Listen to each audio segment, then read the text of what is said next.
বাজান শুনো, গানের দল নিয়ে তোমার সাথে আগারে পাগারে ঘুরতে আমার আর ভাল লাগে না। জনপ্রিয় অভিনেত্রী মেহের আফরোজ শাওন সাম্প্রতিক সময়ে পর্দায় কম দেখা গেলেও সামাজিক যোগাযোগ মাধ্যমে সব সময় সরব। শোবিজ কিংবা রাজনীতি বিভিন্ন ইস্যুতে নিয়মিত মতামত দেন তিনি। মানে মোটামুটি বাজারে আমার একটা দুর্নাম আছে, আমি খুব মামলা টামলা করি। এবার মুজিব একটি জাতির রূপকার চলচ্চিত্রে শেখ ফজিলাতুন্নেসা মুজিবের চরিত্রে অভিনয় করা অভিনেত্রী নুসরাত ইমরোজ তিশাকে নিয়ে সরাসরি সমালোচনা করেছেন শাওন। একটা ফুতুর ঘর দিলাম। নুসরাত ইমরোজ তিশা, মুজিব একটি জাতির রূপকার, সেখানে আমি একটি চরিত্র করেছি। তিশার কয়েকটি ভিডিও ক্লিপ এবং শেখ হাসিনা সহ মন্ত্রীদের সঙ্গে বেশ কয়েকটি ছবি জুড়ে পোস্টে শাওন লিখেছেন, এফডিসির কোনো কোনো সভায় দেখতাম তৎকালীন তথ্যমন্ত্রী হাসানুল হক ইনুকে ইনুমামা ডেকে শ্রদ্ধা ভরে বিভিন্ন আবদার করছে। মন্ত্রী মহোদয়ও মেয়েটাকে বেশ স্নেহ করতেন। সবশেষে শাওন লেখেন, মুজিব একটি জাতির রূপকার। ছবিটি দেখা হয়নি, দেখার ইচ্ছেও নেই। বাস্তব জীবনে মেয়েটার যে অভিনয় দেখলাম শখ মিটে গেছে। হ্যাশট্যাগ ব্যবহার করে তিনি লিখেছেন, নাটক কম করপ্রিয়। তবে এ বিষয়ে নুসরাত ইমরোজ তিশা কোনো মন্তব্য করেননি।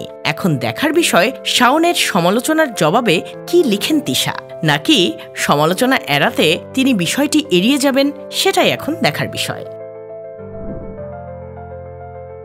অভিনেত্রী আজমেরী হক বাঁধনের চাঞ্চল্যকর তথ্য ফাঁস করলেন সুহানা সাবা। সামাজিক যোগাযোগ মাধ্যমে এক স্ট্যাটাসে তিনি জানান, থাইল্যান্ডের পাতায়া শহরে মেকআপ সামগ্রী চুরি করে জেলে যান অভিনেত্রী বাঁধন।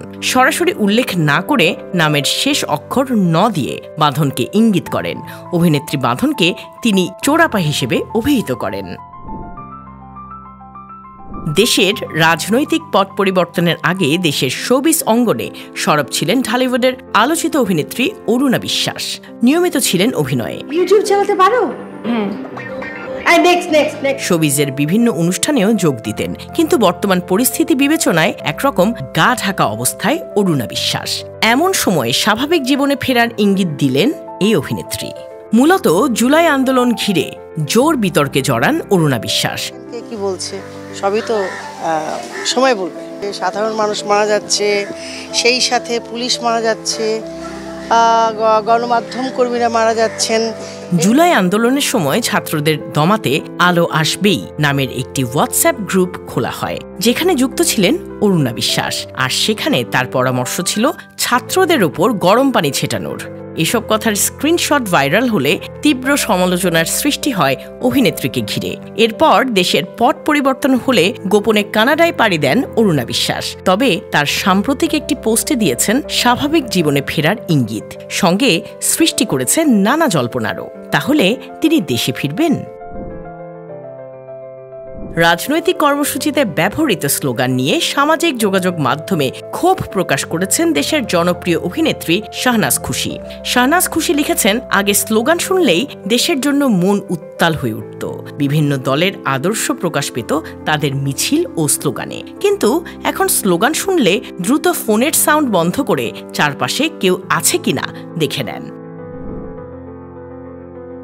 এবার সামাজিক যোগাযোগ মাধ্যমে বুলিংয়ের হেনস্থার শিকার হয়ে একটি অশ্লীল মেসেজের স্ক্রিনশট প্রকাশ করেছেন প্রসূন আজাদ। ফেসবুকে স্ক্রিনশটটি শেয়ার করে প্রসূন আজাদ লিখেছেন, আপনার মা বা বউকে বলেন দেখাতে, কোনো তফাৎ নাই, বিশ্বাস করেন একই জিনিস, খালি রংটা হালকা চেঞ্জ।